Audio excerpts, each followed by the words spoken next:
Life. Having a life is something that we as people all share and is the one thing we all truly have in common. However, living lives is the only thing that is the same between each person. It can be said that no one has ever lived the same life as someone else. There are people who are happy in life, and there are people who are sad in life. People who have done a great deal in life, and people who are just plain commoners in life. But most importantly, there are people that are satisfied with life, and there are people who are dissatisfied in life. After all, it is impossible for one to think about life and not have some sort of expectation. Some people want to be great and leave a mark, while others have certain desires or goals in life that they want to fulfill. However, more often than not, people fail to meet every single goal that they want to accomplish in life.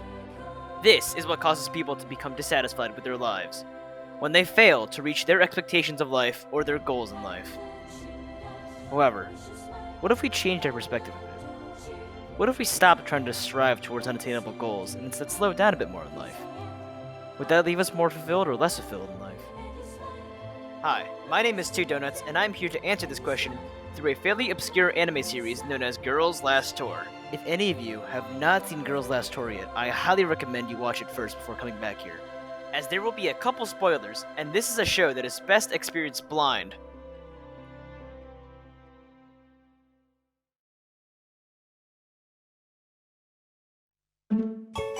Girls' Last Tour, originally written by Tsukumizu and adapted into an anime by White Fox, is what is described as a post-apocalyptic slice-of-life anime. Huh, what a weird combination. Sure, there have been interesting fusions of the slice-of-life genre done in anime, like in School Live, but a post-apocalyptic world? That hasn't really been done before. After all, the classic slice-of-life genre in anime has always been both a fan favorite and one of my personal favorite genres for bringing happiness and excitement to the boringness of day-to-day life. The genre is usually full of mowing cuteness and comedy, and allows watchers to see an ideal portrayal of ordinary life. It's escapism at its core, an immersion into a better life that you can think about. Though I'm not saying that this is trashy or somehow without quality, as slice of life is still one of my favorite genres. However, Girls' Last Tour differs from the usual appeal of typical slice of life animes. The defining characteristic that sets it far apart from any other is that instead of creating a world that is better than our daily lives, it does the exact opposite and sets itself in the apocalypse. The entire setting takes place in an abandoned city at the end of the world, completely devoid of life besides the main characters. At its core, Girls' Last Tour is an amazing synthesis of both apocalypse and slice of life, and the message that it delivers is depressing, nihilistic, and yet peaceful and fulfilling. Girls' Last Tour is truly a special anime that stands out from both the post-apocalyptic genre and the slice-of-life genre.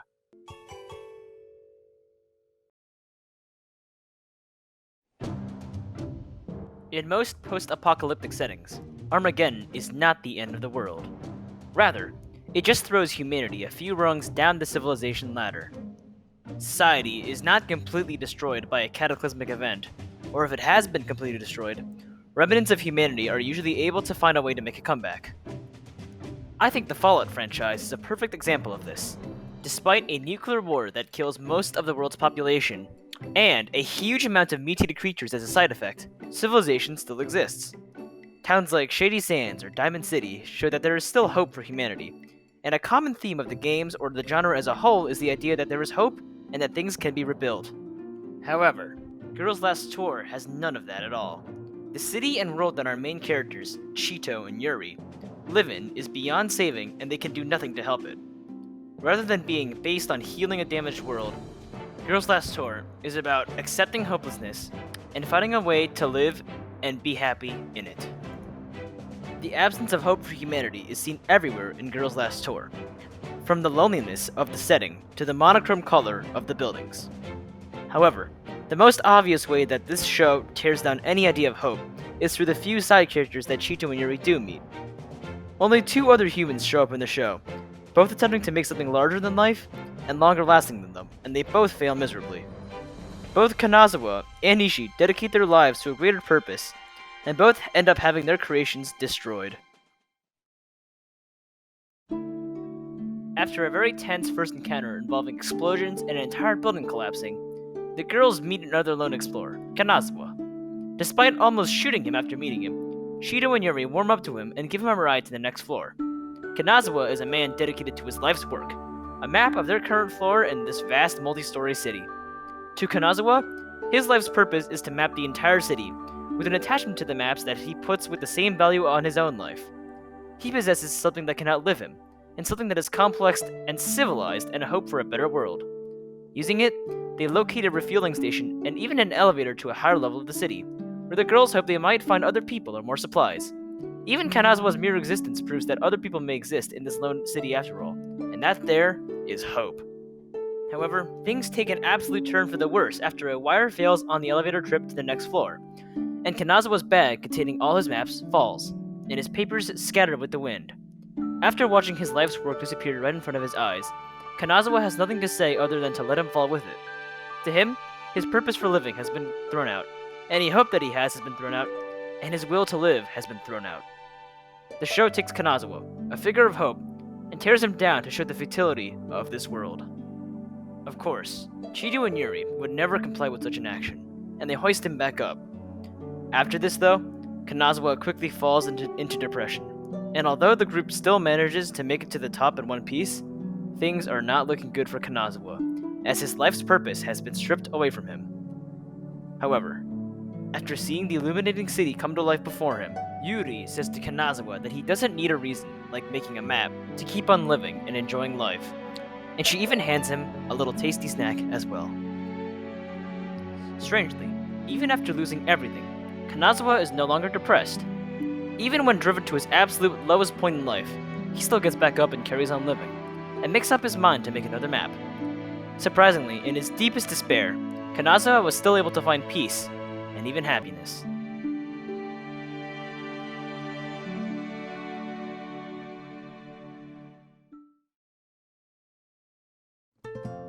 An even greater display of the collapse of hope happens when Chido and Yuri meet Ishii after their vehicle breaks down. Ishii, just like Kanazawa, has a greater-than-life purpose. She wants to be the last pilot in history, and she wants to escape the city, and she wants to find hope for the world. She's essentially doing the usual in apocalyptic settings. Going back to Fallout references, Ishii's plane is just like Project Purity. It is a symbol of hope for a brighter future. Ishii also shows even greater resolve than Kanazawa to accomplish her goals, as she says that her failing is basically the same as death in her eyes. With this, we know that Ishii's plane is of great significance to her, and she treats it the same way as she does with her own life. Things really do look like they will take a turn for the better with Ishii's plane, as her resolve to succeed makes it seem like humanity has hope after all. But then, hope is yet again torn away from us. Ishii's greatest creation crashes and burns right in front of her eyes.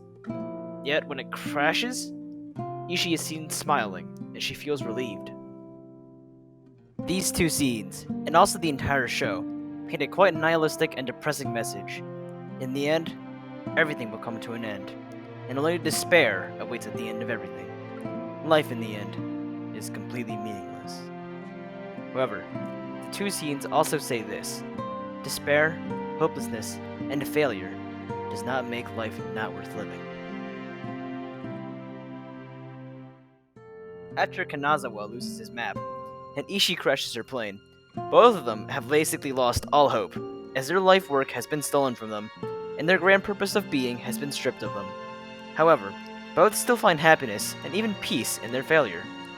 After seeing a beautiful scene of a city coming to life, and eating a tasty ration bar, Kanazawa decides that life is still worth living after all, and gets back on his feet smiling. Even after being plunged to the absolute deepest despair as his life's work is torn away from him, he can still smile and start anew, as losing his life's work does not prevent him from enjoying sights like a beautiful city. Even Ishii, who arguably loses something of much greater value, is able to find peace in her failure. Despite the fact that she has lost pretty much everything, even her old home that she used to reside in, Ishii still smiles and says that she is okay with her life. After failing, Ishii had realized that it was not success that fulfilled her, but actually the process of making the plane itself. And after her failure, she is no longer bound by the chains of succeeding, and is able to just simply be happy with her life. She no longer needs to succeed, and can just get along with failing.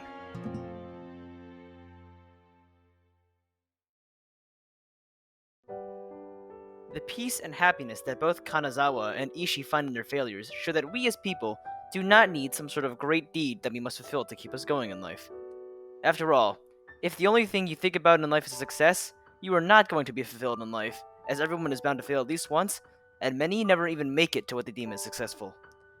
Kanazawa and Ishii are not happy in their failures because they have failed. Rather, their failures show them the insignificance of their goals and cause them to realize what they value most in life.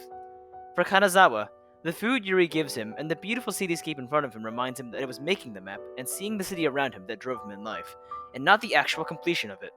For Ishii, it was making and researching the plane and applying her knowledge that drove her in life, and not actually succeeding. Life is not about success, and failure is very much an option if you see it that way. Girl's Last Tour also expands on this narrative by saying that thinking about the bigger picture in life and pondering unanswerable questions can do more harm for people than good. When Shido and Yuri stumble across a church, they start to ponder the meaning of religion and afterlife. However, the conclusions they draw seem to be very depressing and sad.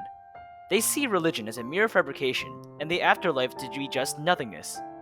However, after the lights come on in the church, Shido and Yuri still are able to enjoy themselves and have fun in a new scenery.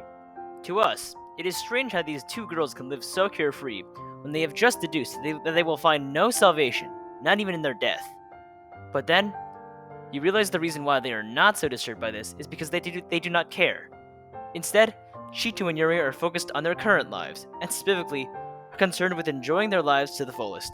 In doing so, the girls find peace, happiness, and a brief moment of respite from a topic that disturbs and raises many questions for us at home. It is truly easier not to fuss over things in the grand scheme of life, and just enjoy life for what it is. Even if there is no afterlife, that shouldn't affect the joy of your current life.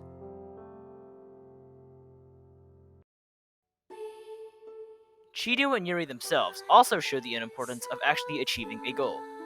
Throughout the show, Shido and Yuri do actually have a goal. That goal is to reach the top of the city so that they may find something. This could be survivors, supplies, really just anything. Anything that'll bring them hope. However, this goal never really seems to bring them any fulfillment. Even as the girls go up, there is no hope that awaits them. But despite this, the girls still find happiness in this depressing and hopeless situation. This is because they always manage to have fun, whether it be finding new food or seeing a new sight. It is the side moments that are important in the show, and not the overarching goal that Shido and Yuri have. The side moments in their story are able to bring them happiness and peace when the situation seems anything but. Even though Shido and Yuri know fully well that their civilization has no hope, and that their world is on the brink of death and they cannot do anything to help it, the two still carry on with their tour in search of happiness and new experiences, as that is what brings them fulfillment in life. There is absolutely no point in Shido and Yuri's escapades throughout the entire series. Their loose goal of ascending the city is secondary to them wanting to enjoy their lives that they have to the fullest throughout their adventure. One scene that exemplifies this is when Shido and Yuri accidentally create music in the rain while waiting for it to pass under some rubble. While waiting, Shido and Yuri accidentally create it when they discover that the noise that the water makes when it hits objects is different for each one in their possession. Although the two girls do have some background knowledge of music and how it is a relic of the past civilization, they do not linger on this train of thought, but rather, they simply enjoy the moment that they were given. They do not need a purpose or a goal in mind when they recreated music. Simply enjoying, creating, and listening to their music is enough to satisfy them and make them happy. There is no need for a grand scheme, like rebuilding humanity or pondering what was and could have been. Having new experiences and enjoying them to the fullest is enough to satisfy our girls. A simple moment in the rain is enough to keep them moving. Another scene that conveys this message very well is a scene where Shido and Yuri do their laundry. All around Shido and Yuri are broken, abandoned buildings and ancient architecture. Every little element of the background seems to have a story to tell, and even Shido and Yuri are somewhat curious as to the inner workings of the water-spewing drainage system. In most apocalyptic pieces of work, this is a scene where the characters would ponder their surroundings and maybe try to shed light on the history of this abandoned city. However, instead of further pondering the state of the city and its drainage system, Shido and Yuri instead go for a pleasant dip in the water and discuss doing laundry. Instead of focusing on world building or thinking of the future, Shido and Yuri instead focus on their lives and find enjoyment in what they do to survive. There is no developing a story or focusing on the betterment of humankind or unlocking the secrets of the landscape around them. Instead, they simply find joy in doing what they can do in their current surroundings. This doesn't change at all when the girls find a fish that has washed up from the drainage system. The girls could have pondered what to do with the fish, where it came from, and other cliche apocalyptic tropes. But instead, Yuri suggests what she'd like to do the most: eat it. There isn't any deep philosophical questions or pondering of the future in this scene. Instead, the girls simply enjoy their one-of-a-kind meal in the desolate drainage system that surrounds them, finding peace and happiness. What makes life special is not some end goal or some great plan to be fulfilled. Instead, it is all these side experiences that you make and treasure along the way. Even if you do fail and fall into despair, your life is not over. And even though it is likely that one day there will not be a single trace of humanity left in the universe, your life as a single person is still worth living. And even though there are questions that are impossible to answer about the universe, you don't need to know the answers to enjoy your life to the fullest. Things like eating a new snack or finding something new are what gives life its substance, not big things like saving humanity or pushing it forward. Like Yuri says, it's better to just get along with the hopelessness, kick back, and enjoy life to its fullest.